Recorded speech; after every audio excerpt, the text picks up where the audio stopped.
বান্দরবান ট্যুরে একদিন। বান্দরবান যাওয়ার জন্য ঢাকার বিভিন্ন স্থান থেকে প্রতিদিন বেশ কয়েকটি বাস যাওয়া আসা করে। সেগুলো হলো Hanif, Soudia, Saint Martin, dolphin, মার্শা ইত্যাদি। যেখানে বাস ভাড়া নন এসিতে 850 থেকে 950 টাকা এবং এসি বাস 1600 থেকে 1800 টাকার মধ্যে পেয়ে যাবেন। বান্দরবান যাওয়ার পর প্রথমে আপনারা একটা সিএনজি অথবা জিপ গাড়ি রিজার্ভ নেবেন, যেখানে সিএনজি ভাড়া লাগবে 1200 থেকে 1500 টাকা। 3টি স্পট দেখিয়ে আপনাকে আবার বান্দরবান শহর নিয়ে আসবে। আর যদি জিপে করে যেতে চান তাহলে একটি জিপ গাড়ি ভাড়া নিতে 2500 থেকে 3500 টাকার মধ্যে পেয়ে যাবেন। আমরা প্রথমে চলে আসলাম শৈলপ্রপাত ঝর্ণা, যেটি বান্দরবান শহর থেকে মাত্র 8 কিলো দূরত্বে। সময় লাগবে 20 মিনিট। আমরা রয়েছি এই শৈলপ্রপাত ঝর্ণাটি, যে প্রাকৃতিক সৌন্দর্য অপরূপ ভরপুর এই ঝর্ণাতে আপনারা দেখতে পাবেন। আমরা একটি ফ্যামিলি ট্যুরে যেহেতু আসছি, বান্দরবানের কাছাকাছি যে কয়েকটি দর্শনীয় স্থান রয়েছে সেগুলি ঘুরে ঘুরে দেখব এবং আপনাদেরকে দেখাবো। বন্ধুরা, আপনারা যারা এখনও আমার এই চ্যানেলটি সাবস্ক্রাইব করেননি, আমার ভিডিওটি ভালো লাগে সবাই সাবস্ক্রাইব করবেন। শৈলপ্রপাত ঝর্ণার কাছে রয়েছে পাহাড়িদের নানান ধরনের দোকান। তারপর চলে আসলাম মেঘলা পর্যটন কমপ্লেক্স, যেটি বান্দরবান শহর থেকে মাত্র 4 কিলোমিটার দূরত্বে। এটি বান্দরবান শহরে পৌঁছার 4 কিলোমিটার পূর্বেই পেয়ে যাবেন। পাহাড়ের পাদদেশে মায়াবী লেকের মধ্যে গড়ে ওঠা এই সুন্দর পর্যটন কেন্দ্রটি, যা ভ্রমণ পিপাসুদের মন কেড়ে নেবে। অপরূপ সৌন্দর্যে ঘেরা এই বান্দরবান, যা বাংলার ভূস্বর্গ হিসেবে পরিচিত। সময় সুযোগ পেলে আপনারা এই সমস্ত জায়গায় ঘুরে আসবেন। ঘুরতে ফিরতে টাকা লাগে না, মন লাগে। যারা প্রকৃতি প্রেমিক তাদের কাছে এরকম জায়গা, এরকম স্থান যাওয়ার জন্য উপায় একটা না একটা হয়েই যাবে। বন্ধুরা, এই মেঘলা পর্যটক কেন্দ্রে রয়েছে ঝুলন্ত সেতু, মিনি চিড়িয়াখানা এবং স্কাই ডাইভিং,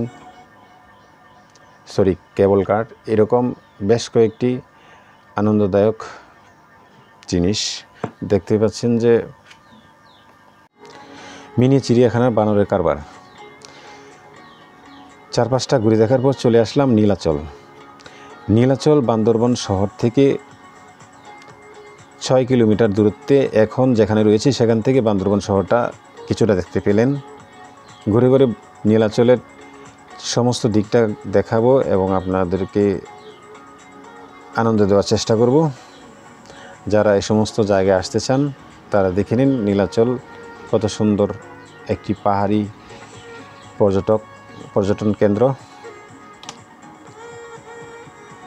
যেতে যেতে চলে চললাম ওপাশটায়, যেখান থেকে অসাধারণ ভিউ দেখা যায়, দূরের পাহাড়গুলি দেখা যায়।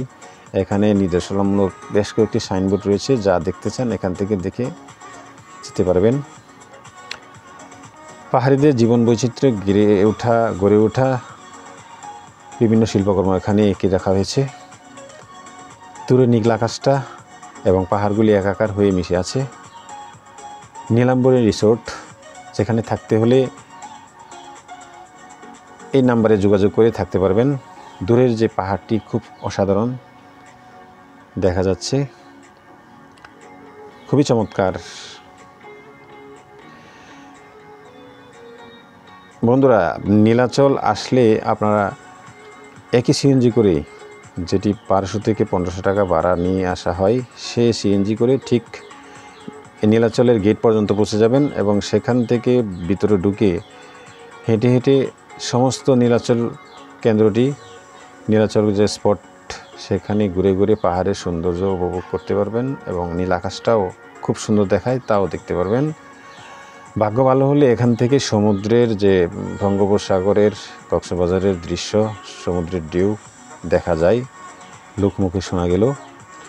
তবে আমাদের ভাগ্যটি ভালো নয়, দেখা সম্ভব হচ্ছে না।